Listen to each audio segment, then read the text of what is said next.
La première concerne les structures d'accueil des jeunes enfants, en lien avec l'actualité malheureuse dans ce domaine,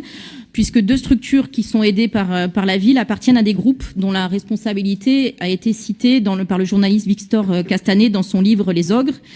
son livre enquête qui met en défaut effectivement la situation dans des crèches privées.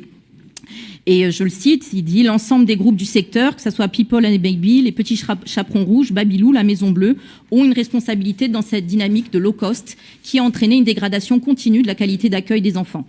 Il alerte d'ailleurs aussi sur la responsabilité des collectivités, notamment les mairies, qui font de plus en plus le choix de la facilité en confiant la gestion de leurs crèches à des groupes privés via des délégations de services publics. Et je rejoins ce que disait tout à l'heure Pierrick Courbon sur la dégradation de certains services publics par les choix qui ont été faits précédemment. C'est effectivement ce qui s'est passé à Saint-Étienne, on l'a vu, Madame Teil avait demandé il y a quelques années déjà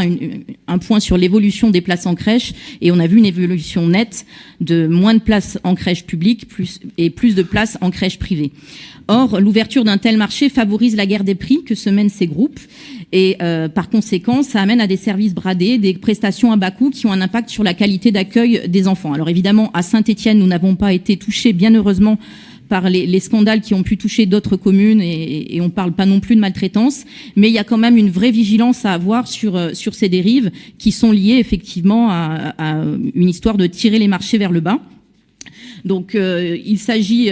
simplement effectivement de vous poser une question très précise concernant l'article 4 des conventions qui sont signées avec ces deux structures qui appartiennent à des groupes privés, qui prévoit qu'elle s'engage à faciliter le contrôle de la ville de Saint-Étienne sur la réalisation de ces actions par tous les moyens, et notamment par accès à ces documents administratifs et comptables. Et donc, je voulais savoir si une vigilance particulière serait mise en œuvre dès lors que nous avons été alertés par cette situation qui peut se dégrader rapidement, comme on l'a vu malheureusement dans d'autres communes.